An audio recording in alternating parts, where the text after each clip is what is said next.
primer lugar, quiero agradecer al señor Fuentes Zorita su magnífica exposición.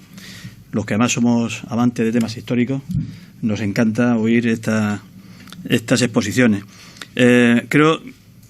Valoro dos cosas fundamentales de su exposición. Creo que aporta fundamentalmente memoria y perspectiva por una parte. Creo que es muy necesaria a la hora de hablar de estos temas porque serena el debate. Cuando la perspectiva se amplía, el debate se serena automáticamente. Y la segunda cuestión que me ha parecido muy interesante ha sido su conclusión final, la del tema del diálogo. Esto se arregla, si tiene arreglo con diálogo o no se arregla, ¿no? Luego diré lo que no me ha gustado, señoría del Partido Socialista, pero esto es lo que sí me ha gustado y lo resalto por encima de lo que no me ha gustado, ¿no? Y efectivamente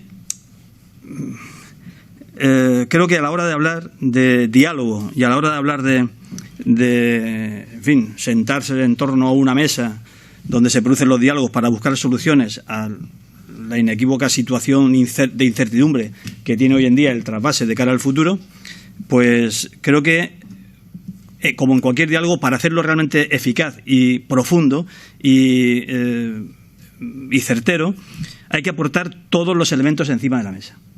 No se puede hacer un diálogo unilateral o con una temática acotada de ciertos temas excluyendo otros.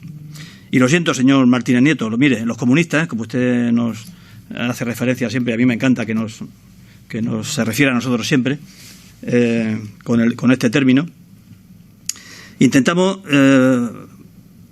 plantear ese diálogo con el que estamos de acuerdo como solución a esta cuestión, con todos los elementos. Y fundamentalmente, cuando hablamos de todos los elementos, pues nos fijamos en lo que imagino que usted estará de acuerdo, como todo el mundo, en que lo reconocido en la Constitución es un elemento de obligado cumplimiento para todo el mundo, ¿no? Para legisladores, para gobiernos, para la ciudadanía en general, ¿no? Y, le guste o no, hay un artículo que reconoce el derecho a un medio ambiente saludable. Probablemente algo que no encaja dentro de su concepción y que probablemente, si tienen posibilidad de gobernar y cambiar la Constitución, lo cambien y lo pongan además en una coltilla donde diga que está supeditado al desarrollo económico, seguramente, ¿no? Por encima de cualquier cosa. Me alegra que me dé la razón porque efectivamente es obvio su planteamiento, ¿no? Pero claro, lo que es innegable, y es un dato, no son apreciaciones de gente que, según usted, manipulamos el discurso del trasvase, los separatistas, los ecologistas, los comunistas, etcétera, etcétera, ¿no? Es un dato. Yo no sé qué opina el señor Fuentes Zorita, me imagino, lo conoce evidentemente. Esta gráfica de disminución de los aportes en cabecera entre Peña y Buendía en los 40 años de existencia del trasvase en comparación con los 20 años anteriores desde que hay registro, desde el año 59-60, año hidrológico 59-60. Es decir, cuando uno hace la media, la disminución de la media anual está en el 52%. Y eso es un dato. Cuando quiera, señor Martínez Nieto, le invito a sentarse aquí a mi lado y hacemos la cuenta. Año a año hidrológico, década a década, y verá que no me equivoco en el tema. Soy de sociales, pero todavía entiendo algo de sumar y restar y multiplicar, ¿no? Además, la aportación que hacen algunos años de repuntes importantes de esa aportación, como ha pasado este año y el año anterior, evidentemente no eliminan esta tendencia, sino que la reafirman, puesto que el repunte que se ha producido en estos años está prácticamente en los niveles más bajos de los repuntes históricos que se han producido anteriormente. Por tanto, ese es un dato. Entonces, ese dato tiene que estar encima de la mesa del diálogo. No sé qué opina en este sentido el señor Fuentes Zorita. No se puede ignorar esto. Por otro lado, no se puede ignorar tampoco otro dato. Es verdad que había dos fases, 600 hectómetros cúbicos, 1000 hectómetros cúbicos, del que ya ni siquiera los propios redactores de aquel decreto hablaron posteriormente, evidentemente. Era tan evidente que era imposible cumplir aquello. Pero como también había un dato que estaba en torno a los 32.000 o 30.000 hectáreas de reconversión de regadío en el campo de Cartagena, por ejemplo. Cuando el dato también, y no es invención, ha superado más de las 50.000 hectáreas de regadío. Por tanto, eso, y es otro dato, ha tenido un impacto en el medio ambiente. Entonces, ¿estamos abiertos al diálogo? Yo estoy con la solución del señor Zorita.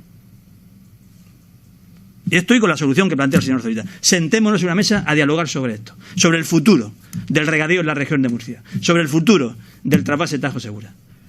Pero pongamos todos los elementos encima de la mesa. Pongamos la falta de agua en la cabecera.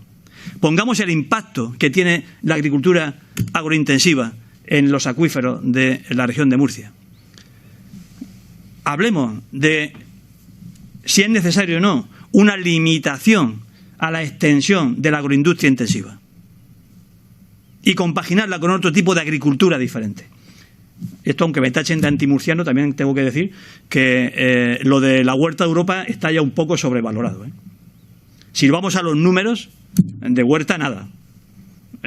Más lo puede ser Andalucía con el 35% de la producción, o más lo puede ser Valencia, y nosotros estamos en el 11-12% de la producción estatal, que supone además un 25% de la producción europea. Por no decir si entramos en competencia con lo que la Unión Europea ahora asume también con otros tratados, por ejemplo, que vienen de Brasil, Argentina, etcétera, etcétera, o de China incluido, ¿no? Es decir, por tanto, no lo pongamos como excusa, no nos creamos un poco las realidades que no son. Creo que en este aspecto también es otro elemento a aportar al diálogo de la mesa, y es que hay que ser certero en el análisis de la realidad. Por tanto, tampoco estamos en la época del regeneracionismo, señor Martínez Nieto. Eso ya pasó. Era comprensible esa teoría económica de los años 20, 30 o principios del siglo XX o anteriores finales del siglo XIX. Estamos en otra época desde el punto de vista económico.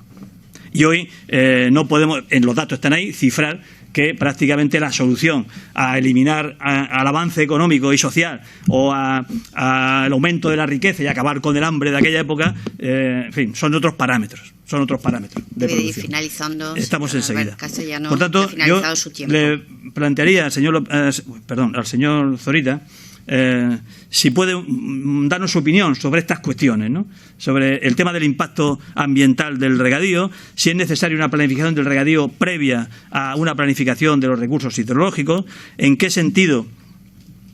Bueno, pues, en fin, la disminución del agua en cabecera también es un impacto que hay que tener en cuenta y, sobre todo, bueno, teniendo en cuenta que los caudales ecológicos y todos los recortes que han hecho ustedes, que se han producido al trasvase, han venido siempre de la mano del Partido Popular, empezando por la propia introducción del concepto, o sea, finalizando, señor Martín, 10 segundos, de la limitación de los conceptos del volumen no trasvasable en cabecera, el memorándum y además la introducción de los caudales ecológicos, que es cosa de ustedes, evidentemente, y que luego otros gobiernos intentan aplicarlo y viene el conflicto que viene.